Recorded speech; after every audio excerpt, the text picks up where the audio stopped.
Anyways, how's everybody doing? Great? Look at that. And a fine bunch we have for Animehameha. That's what they told me the name was. Animehameha, welcome. We have some really good voice actors from the anime genre that I'm sure you're going to want to ask a lot of questions and listen to their answers. I was talking to them a little earlier, and they're really fun people. Let's bring up Christine Cabanos. Where's Christine? Here she comes. Take a seat. How are you? Wonderful. Also, Todd Haberkorn is here. Oh, he's a favorite. Todd, how you doing? Doing very well. Of course, Christopher Sabat. There he is. Very cool. Look at this. This is what it's all about, huh? We are so handsome. Gosh. I mean, you are too. So I actually not very familiar with a lot of anime, but I think that's kind of a good thing. I've seen, because I have some misconceptions. I know. I have some misconceptions. I have some questions, and I wonder a few things about it. Some questions might seem very ignorant, but that's what people tell me I am, ignorant. First thing I want to know is the actual talent of voicing some of these. They're so different. Some of them very fun and light. Other ones very dark and very dramatic. How do you handle the difference in that? Go ahead, Todd. Oh, you go. You. Yeah. Oh, you. Oh, me. I don't know. I guess it's just it's not something that I consciously think about. It's just when I see the animation or the tone of the show, it's just something you feel and you change your performance appropriately. Well, I think one of the biggest differences between Western animation and anime is the fact that with anime, they go to many, many layers that you won't find in Ninja Turtles is a great show. It really is. I watched it. I had all the toys. But, it's Turtles versus Shredder or Baxter or, Krang or it's a good versus evil thing. It's very much, that's the structure. Whereas with anime, you have some shows where it's about the death of a dad and how they come through that or, or Kamehamehaing for 5 or 6 episodes and the emotional turmoil you go through doing that, So. I like that your version of the Kamehameha was the one that Goten did. Oh, yeah? Yeah.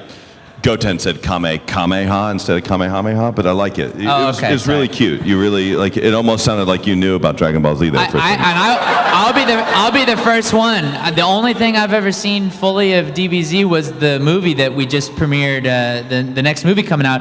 Did you guys know that? Do you know that he just joined the Dragonball Z cast? Jocko. I'm Jocko in that, so it'd be a lot of fun. But the movie comes out on the 4th, and it goes to the 12th, and tickets they're totally selling out and stuff, so congratulations. Thank you. I really would like to say it had a lot to do with you.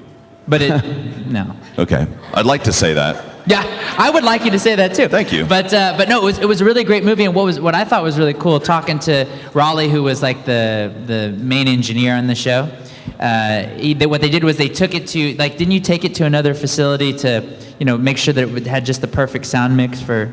Oh yeah, the movie, we took it to a professional dub house to make sure that it sounded perfect in a studio environment too. It'll sound really good in the movie theater. Yeah, it's a great movie. It's so much fun to experience my first full DBZ watching of something, because whenever we worked on the games or on the show for Kai and stuff, you just see your parts, so you don't get to see the whole thing, and so it's wow, why is that guy yelling wasn't he yelling 3 episodes ago? And oh no, he's still charging up.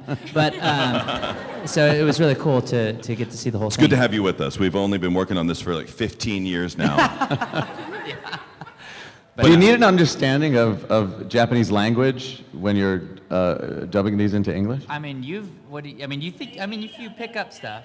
You do pick up a couple of things, but honestly, we've been so busy working on this, my ability to study another language has just been awful. I meet a lot of Japanese clients, and I'm really embarrassed that I don't know enough Japanese. The only thing I do is I collect the word Timmy anytime I hear it, because my brother's name is Tim, and so anytime it shows up, I just send him Timmy, which means like darn it or something, or probably something worse than that, but or curse you. Yeah. In Japanese. But yeah, we've been around it. You seem to kind of you start to pick some things up, but yeah, our job is mostly just to watch it, listen to what the context is, and you're so busy trying to watch the mouth movements of the characters that you're not always spending as much time thinking about what the original language was. I can tell when they're angry and when they're happy. Right. So I've got that going for me. What about length of, obviously, English and Japanese, the length of a sentence or a statement might vary. How do you punch that up to?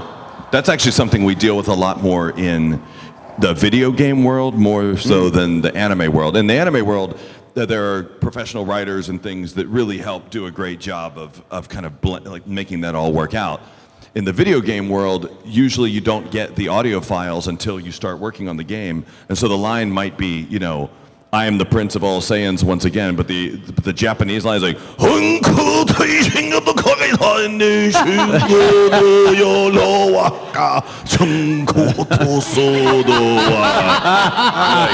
how do you stretch that out? You just put the word man oh man before it or something. But you know what I'm talking about. You've worked on a lot of localized like video game stuff too, right? Yeah. Yeah. Because they'll play you the Japanese file first, and then it's your job to kind of speak it in English afterwards. And they'll either tell you, you know, try and match this timing, or they'll say you have 4 seconds to do this, you know, these 3 words. Yeah, like they'll literally time it, and they'll say like, okay, you're 0.4 seconds short, and then you have to stretch it a little bit, or now you're too fast, or. Sometimes it's hard when the sentence in Japanese is really small, and then the sentence that we have to say is a lot Yeah. longer. Yeah, And yeah. We keep like speeding. That it up, happens a speeding it lot. up. Gotta throw that in there, make it fit. In the Dragon Ball Z yeah. world, we had an attack that we renamed from Kienzan to Destructo Disc. And poor Sonny, every time we do a game, when the video game comes up, the attack in Japanese is like, Kienzan! And Sonny's got to go, Destructo Disc! Like, fast as he possibly can. It's so sad. We regret those mistakes.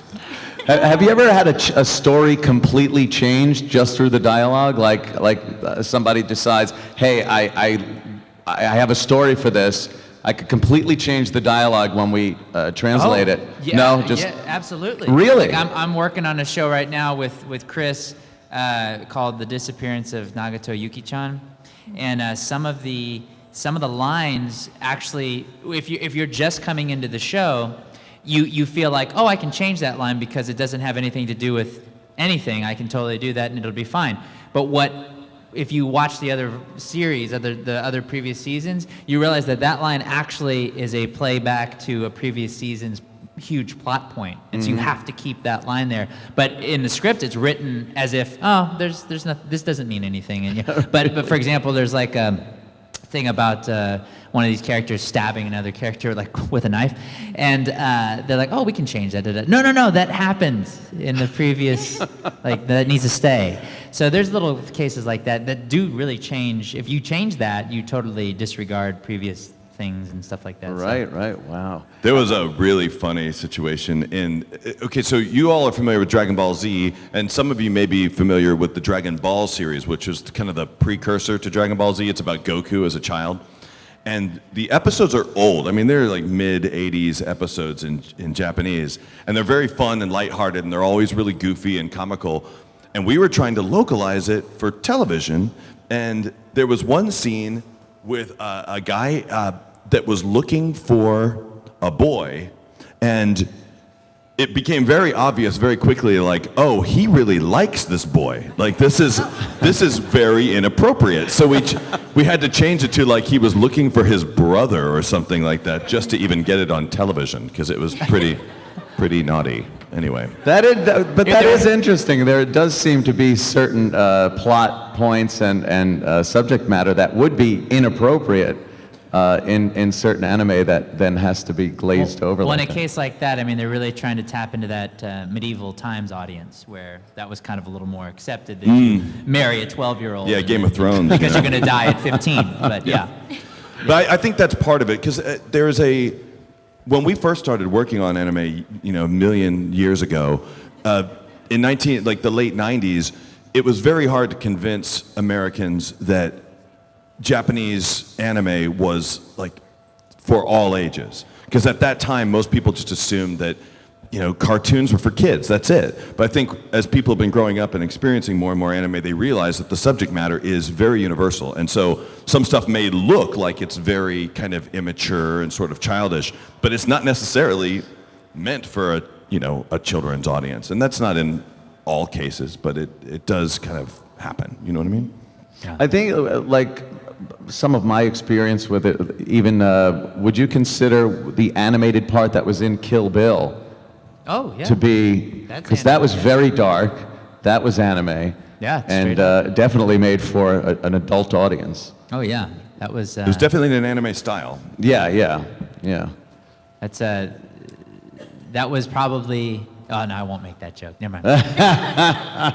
You see, I can't make that joke. What do you think brought up this? Kind of not even a resurgence, just a surgence of popularity in anime in the United States?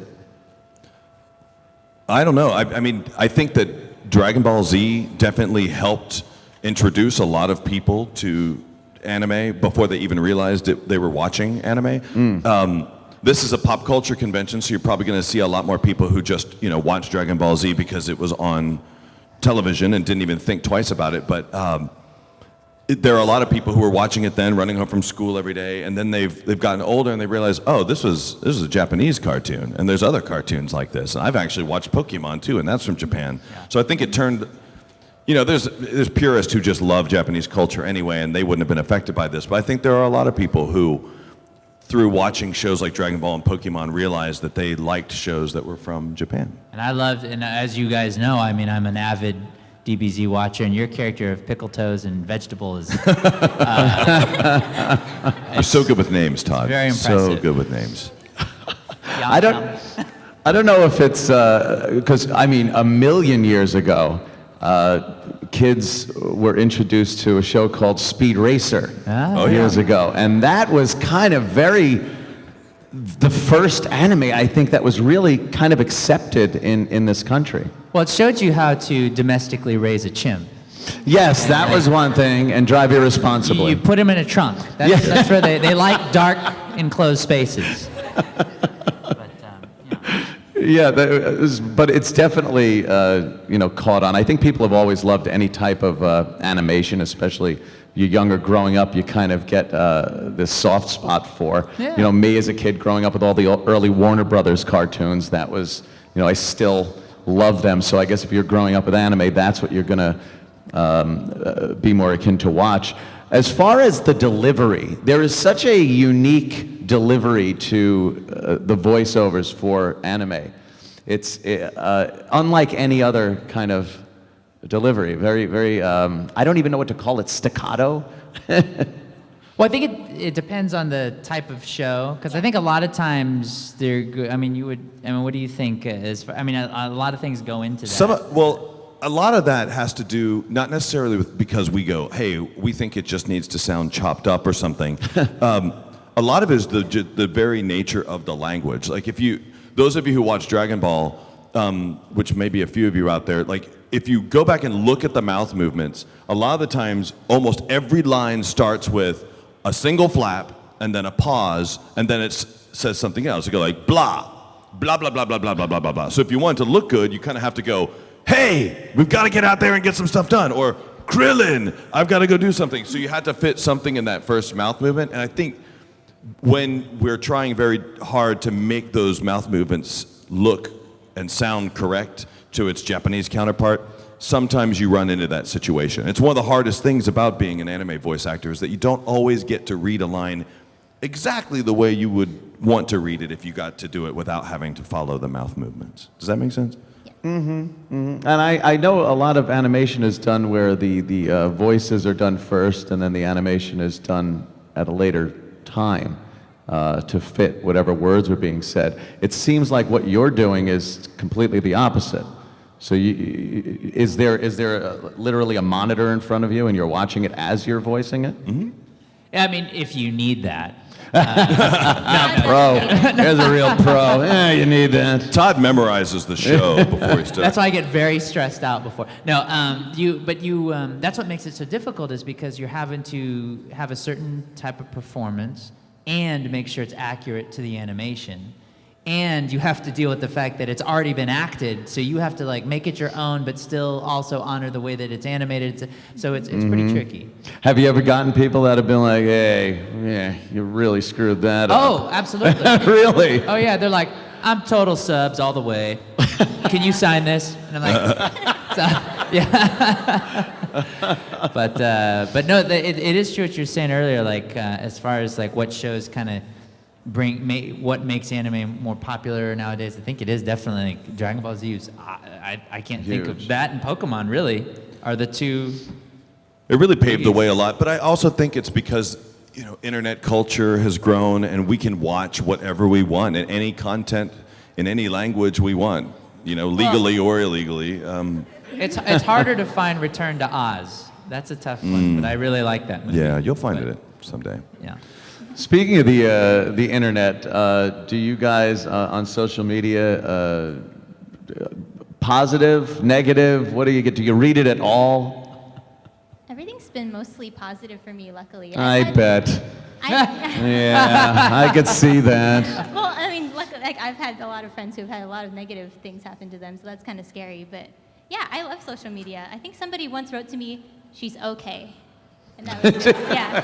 Consider that a win. Yes. Yeah, So, there you that's good. I just follow my family, so because if they insult me or something that I do, I'm like, well, it's partially your fault because you're my mom. Blame it on you. Yeah. That's actually not too far from the truth, actually. Yeah. Todd's mom is so funny. Son. The story. And The just stories I've heard. Starting out in voice acting, there's usually some kind of, were you just pegged in front of a TV your entire childhood, or what kind of drove you to that?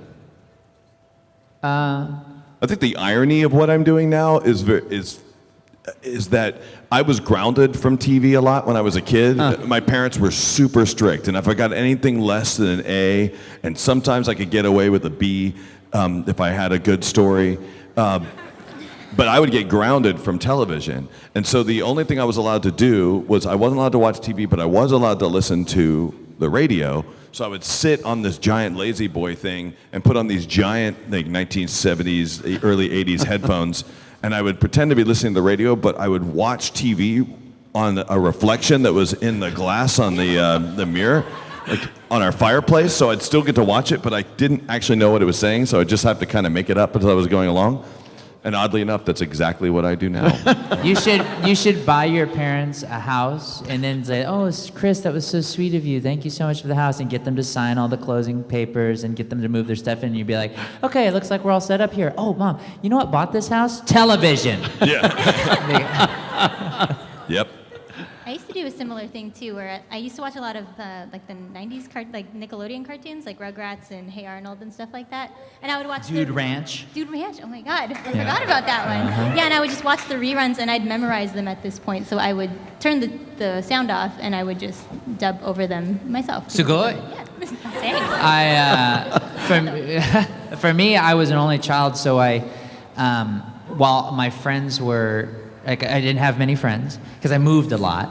And so it would just be me watching like a ton of movies and then I would recite the whole movie just after I would watch them, and then I'd just be in my room playing with toys and reciting the whole movie and doing voices. And what's so funny is that I would do impressions. So I would do like some of the ones that I like to do were like Star Wars impressions. And then years later, when the Star Wars Connect game came out, I was in that, but then they wanted me to also do C-3PO because Anthony Daniels, because that was one of the ones that as a kid I would do C-3PO. And then they had me send in an audition, and I booked it. And as I'm driving to the studio to go do it, they call me and they go, "Oh, Anthony Daniels, the people called, he's gonna do it." Oh, so then I was wow. like, no. So I was like, "Beep." I turned around and drove off a cliff. Oh, how disappointing. Yeah, I died, and then a shaman brought me back to life. But no, but yeah, just being in my room, and I had a talk boy from Home Alone 2. Remember that? Does anyone remember what a talk boy was? Have you ever heard of that? It was this thing that you put a cassette in. It was a key pop point thing in Home Alone 2, but you can record into it and slow it down and speed up your voice and all that kind of stuff. So I would do that. And just all sorts of... I was lucky. I grew up in the era before caller ID and Star 69, and that's where I got most of my voice work done, because I would just prank call people all the time. Back then, people didn't know who was calling you, so you could call them as anybody you wanted to. Mm-hmm. Yep. That was the horror was when they started calling you back, when Star 69 would work or caller ID. And I figured out a way to do that, because in Star 69, like if you called somebody, they could, if they wanted to know who it was, they could Star 69 and they called back the person. It wouldn't tell you, but it would call back that person who just called you. So I just pick up and go, hello. They go, yes, someone just prank called me from this number. Oh yeah, that was probably my son. I'm really sorry. He's been going through some hard times lately, and his mother and I divorced. And like, oh, that's too much information. I'm like, yeah, I'll make sure he gets a serious beating tonight. And like, I don't know if you hear that metal clanking. It's the various belts I'm going to use, the different leather gauges, and I'm going to start with the 12 and then work my way up to. Don't worry, he's going to get it. We'll call you back when he's crying. All right. Some of us weren't as lucky as you to have an adult voice at 12 years old. That is true. Assume you had that. It is actually, my voice changed between 6th and 7th grade. Like I had a tiny, high little voice in 6th grade, and then between like 7th grade, I showed up and my voice sounded almost exactly like this. It was. I thought it happened when you came out of the womb. You're like, wah, wah. Someone just cut my umbilical cord. That's funny. Don't smack me again, Doc. And video games obviously are a lot of fun to do, and something like the Star Wars franchise, to be part of that as a Star Wars fan. Yeah, that was a lot of fun. Unfortunately, that game ranks right up there with Star Wars DDR, I would imagine. It wasn't a great game. They had good intentions, but being a part of that is, I mean, I can't think of many franchises where you could show like, one little piece of a side character and people are like, that's from Star Wars. Like, can you think of another franchise where it's like, I could show you 1/15 of R2-D2's top dome and you'd know it's R2. Like, isn't that sure. crazy? And so that's pretty wild. The only other franchise I can think of is Pickle Toes. Like, I know that from DBY. DBR, yeah. Yeah, so. But, video games are interesting because I had the pleasure of voicing the gunsmith in Red Dead Redemption. Oh yeah. Yeah, that's a great game. It was a lot of fun, and people would send me the video clips of them dragging me out and putting me on the train tracks and getting hit by a train, and just like ha. It's like that's. Grandma.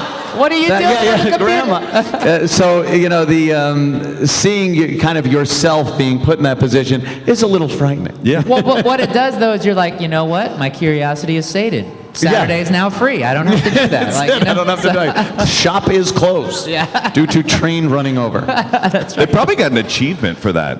Yeah, I would think so. Unlocked, yeah. That was one of my favorite, and still is one of my favorite games. Yeah, like I that's look cool, forward yeah. to a sequel of that game. Yeah. Any what are you playing now? Like what? It's interesting to see what people can are I playing. say one thing? One time I went shopping with Chris. Mm-hmm. We went to the store, and he gets video games like you would get like a bundle of apples. It's like, you get like 10 of them. He's like, can't take this. He's kind of squeezing it for ripeness. Mm-hmm. Yeah, smell it. He's grabbing like Call of Duty, smelling, oh, it's ready. But he bought like a stack of games. And I'm like, well, dude, when are you going to have time to play those? But he makes Later. Yeah. Later. It will It's come. always later. Meanwhile, back at the Sabbath Hall of Justice. I was actually really stoked. I was about to play all those games you just mentioned, and I was about to power on the most beautiful device I've ever owned. Sean Schemmel, he's the voice of Goku in Dragon Ball. He, for whatever reason, bought me a gold PlayStation 4. Like it's gold, and the controller actually has 9001 on it. Like, it was the most beautiful thing ever. And I had a few days off. The family wasn't going to be around. I was ready to just basically hunker down and play through all of it. And then I went to go power it on, and it wouldn't power on. So So I had to send it in for service. So they have it now, and I'm gonna get it back. But it's still the most beautiful device I've ever seen. And I don't care if it ever powers on. That is one of the What great did you play disappointments. before on your civilian PS4? Oh gosh, I don't even like to talk about those games. The Grand Theft Auto 5. Yeah. Yeah. Okay. Yeah, always fun, Grand Theft Auto. Yeah. What about you? I like watching people play Grand Theft Auto. I'm really bad at it. Do you like to watch them when they don't know you're watching them or that you're even there? Yes. Okay. I just sneak in the middle of the night and wait until I they like get that. onto the console. Until they're ready. Yeah. But do you ever mix up the Google Calendar and you show up when the day they're supposed to be at work and you thought that was a video game day, so Yeah, you have to they're like, wait "Oh, man, for a I'm whole here day all in their day." house? Yes, Yeah, it's that's the weird. worst.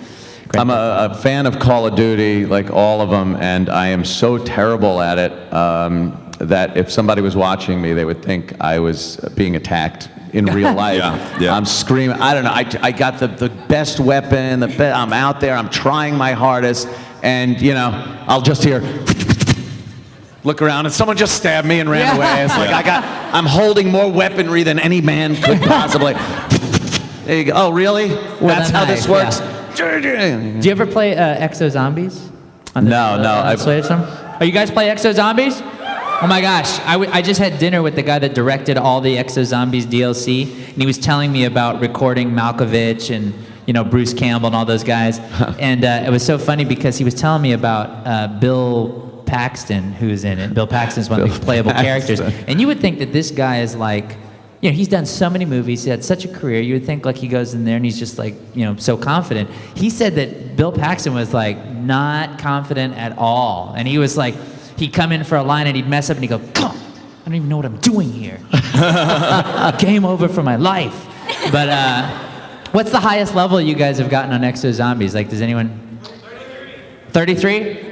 I just got to 32 and totally just like, it's 5 in the morning. I gotta stop.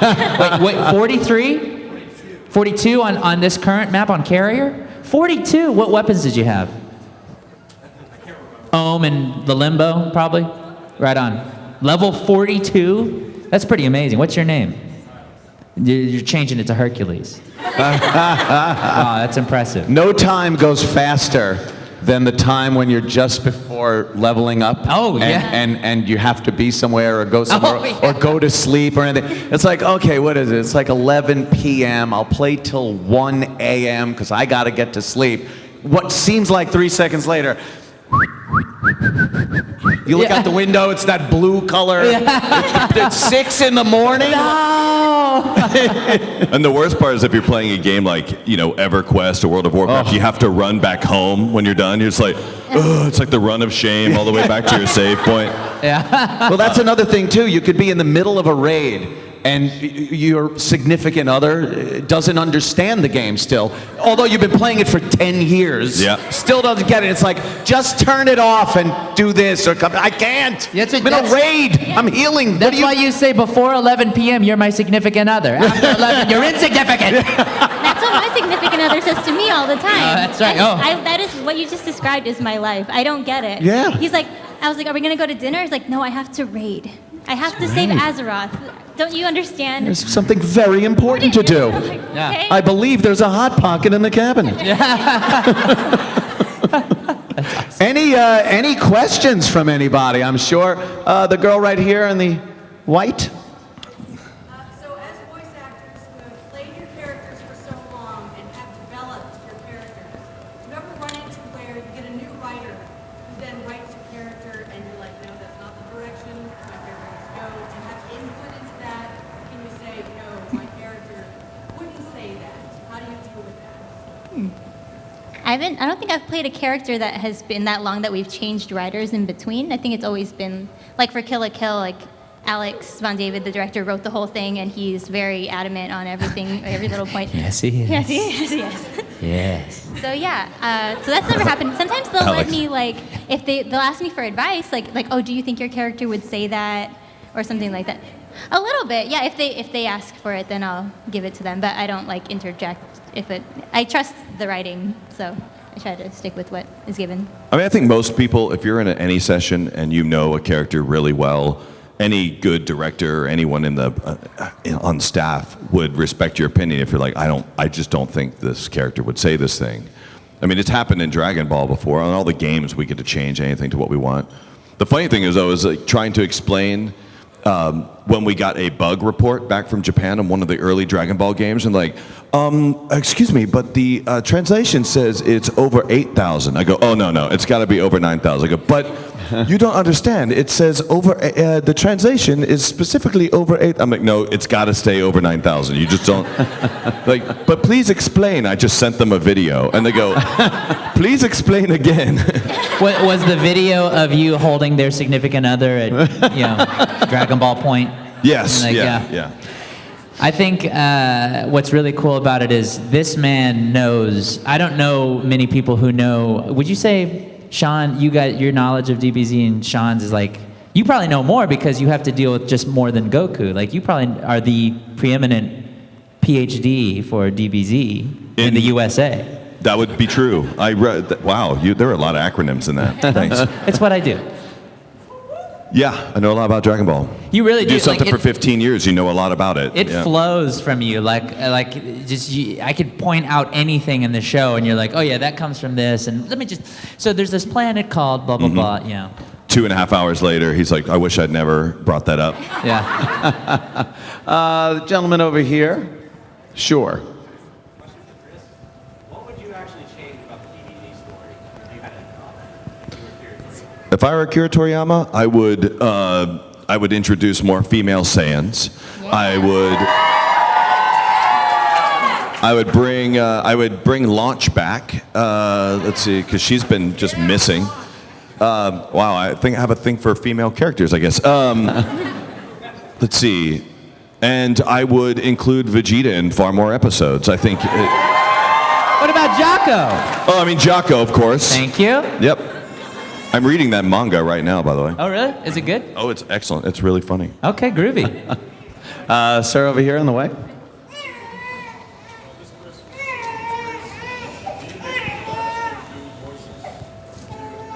Not really. Do I hate it when people ask me to do voices of Vegeta?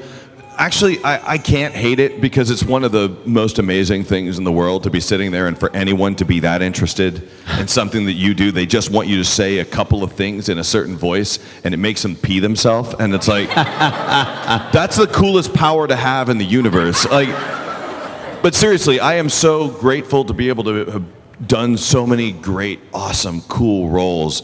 And when people come, like I have friends of mine, they're like, I've got this nephew and he really isn't Dragon Ball Z. I feel bad for asking him, like, what do you mean? I get to do this and scribble on a piece of paper and it turns you into a hero.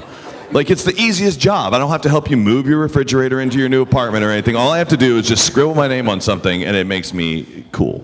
And you're like, where's the autograph? It's under the fridge that needs to go. Yes.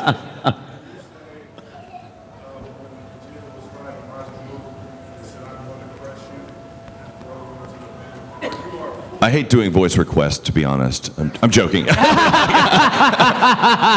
going to crush you and throw you into the wind and then spit on your face. Yes.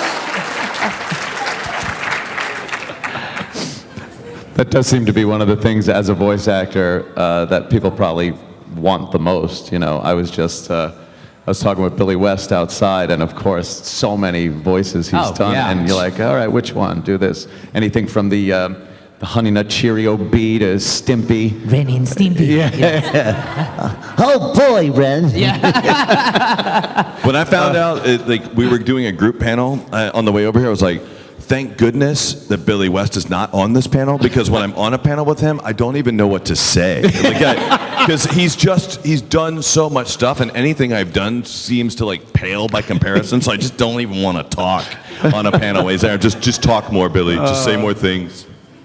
Right here behind the camera. Yeah. I do, actually. I just looked over, I was like, oh yeah, I remember you. I hope you remember me. I was filming you this morning when you left your room. I'm just glad you got me from my good side. In pitch black darkness. Yeah. You was in the episode with Star Trek. Oh, with Star Trek Continues. And I read on Facebook they have like the YouTube decide to do like a kind of fit, kind of strike. Oh, you mean they yanked the episode? That's not Okay, what he's talking about is I work on this show called Star Trek Continues. Woo! And Sorry. Yeah. one fan. But how many? First of all, well, honestly, how many people have not heard about Star Trek Continues? That's okay. Star Trek Continues, Vic Mignogna is the executive producer of Star Trek Continues. He's Captain Kirk, I'm his Commander Spock. We have the largest recreation of the Star Trek sets in the world. Our Scotty is the original Scotty's son, Chris Doohan. Grant Imahara from Mythbusters is our Sulu.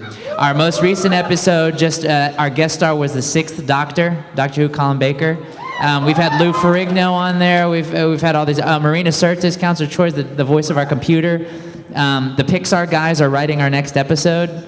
So if you haven't checked it out, it's all online. It's award-winning, all this fun stuff. So we posted the episode on YouTube. It's all available on YouTube. And for this crowd only, I will make all your access to YouTube free for this weekend only. But so they put the episode on there, and then it was yanked. But it wasn't CBS that did it. You gotta understand. There are forces in the universe that he can't talk about right now. Yeah, they're more powerful than you could possibly imagine. But there are people. So there are a lot of Star Trek productions, a lot of fan productions, and sometimes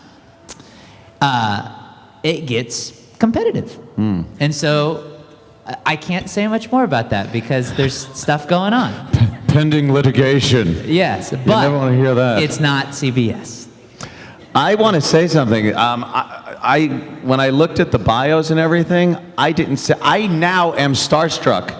I watch it. Oh, do you? Yes, and Oh my I gosh. think it's probably the most amazing reproduction of Star Trek that my I've ever gosh, seen. thank you so The much. lighting, the sets, and the acting. If you stood away from the screen a little bit, you'd absolutely think you were watching the original Star Trek. Well, thank you for saying that. Vic works really hard on that show. He loves it so much. I mean, this guy, talk about a guy that used to record the Star Trek episodes on a cassette tape, put it under his pillow, and fall asleep Listening. to just the audio at night.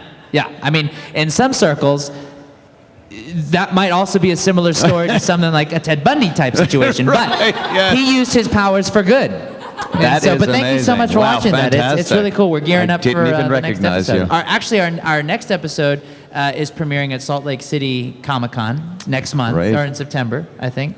And it's Civil War themed. You could episode. tell the work that goes into it because it just looks astounding. Oh man, it's I'm in amazing. the makeup chair at Amazing. 5:30 I in the bet. morning. It takes Yeah. 2 hours to get into it. It's crazy. It's So, great job, though. thank you I would so much. highly recommend There are it. 13 people pointing towards that one person. I think. Yes, right there you go. The girl in the And green she also has a skirt. check. She has written a check for us. Yeah.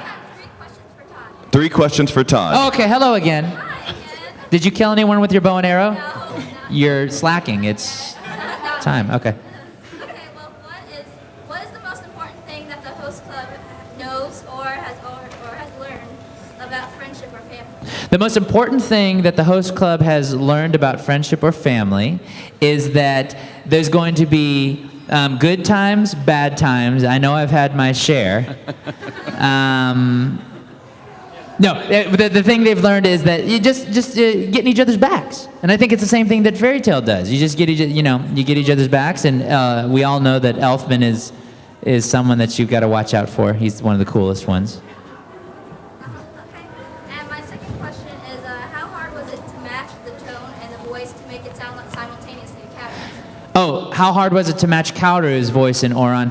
We didn't actually, either Greg or I would record first, and then we would just go in and it's easy because you have it in Pro Tools and you record it, you listen, try to match it, and then you just scoot it around till it fits.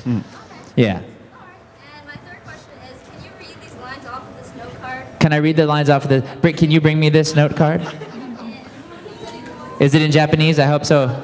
Oh, I was going to practice my... Okay, let's see. Here.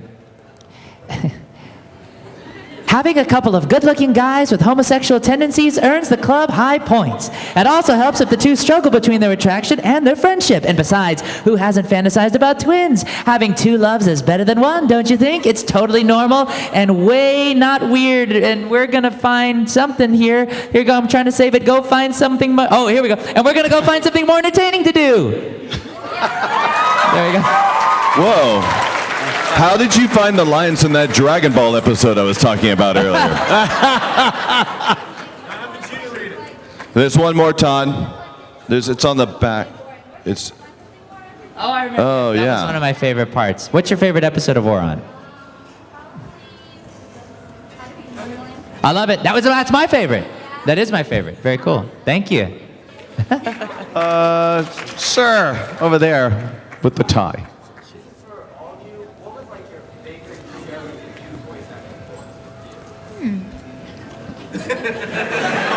Uh-oh. Yeah, you don't have to say Dragon Ball. I won't be upset at you. What's your favorite?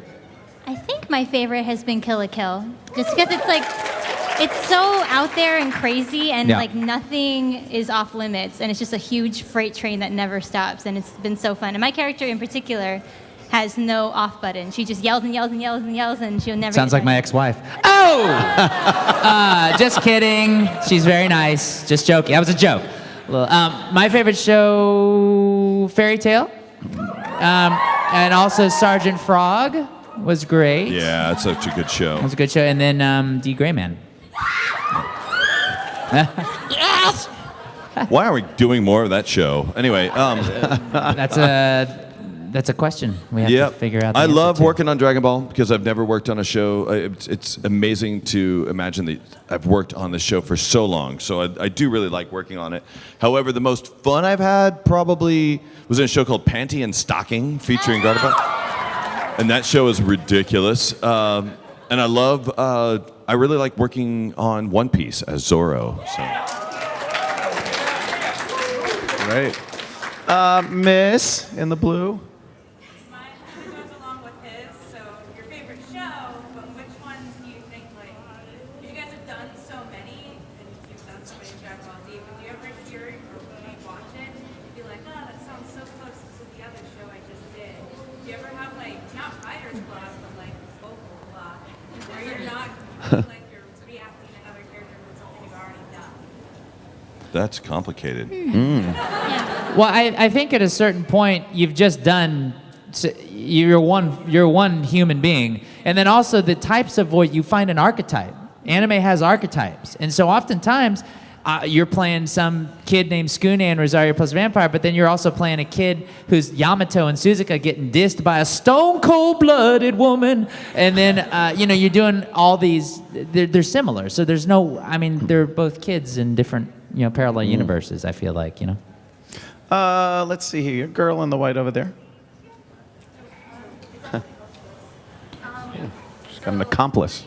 3 years ago, you came to Comic Con, and it wasn't like it was Chaotic Con. And my friend and another friend of mine went to see you and Vic, and you guys did a shout out to us. Well, me in particular, because I wasn't able to go. So I'd just like to thank you for doing that. And also, would you like some cookies? What kind of cookies? Come on. Thank you so much for giving me the shout out. It's the most polite shouting I've had towards my direction all day. Thank you. Oh my gosh, I can't wait to have these cookies and pass out and wake up 3 days later. Thank you. Are there peanuts in it? She wants to know if there's penis in it. I have an allergy. Okay, not a peanut. She has a penis allergy. I feel bad for her. Whoa. Are any of you getting dizzy? Thank you so much. We got time for a couple more questions. Right here up front. Sunrise? Sunset. Question for Todd. Hopefully you know something about this because it's just getting to me. I know very little about many things. People online have been saying something about a season 2 of Oron High School Host Club coming out in, I think, 2017. And I want to know if that's true or not. Well, I work very closely with none of the people that create that show. But I will tell you that if they're going to do it, I would love to come back and do it if they'll have me. Because, listen, there's unfinished business in that show, wouldn't you say? Do you guys all want to see a season 2 of Oron? Do you all want to see a season 2 of D. Gray Man? Do you all want to see another season of Dukes of Hazzard? That's a trick question. Yeah! Oh, okay. And, Girl in the Hat.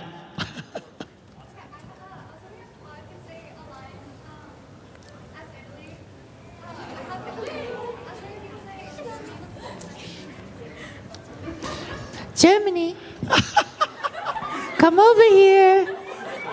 Guess what? You look dead sexy in a miniskirt. And it has Sparkles!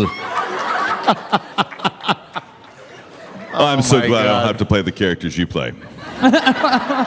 That's great. That went very quickly, everyone. Thanks so much for Thank you. doing this.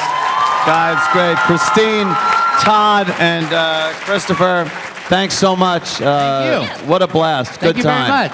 Thank Awesome. you. And thank all of you. Thank you, guys. Great job.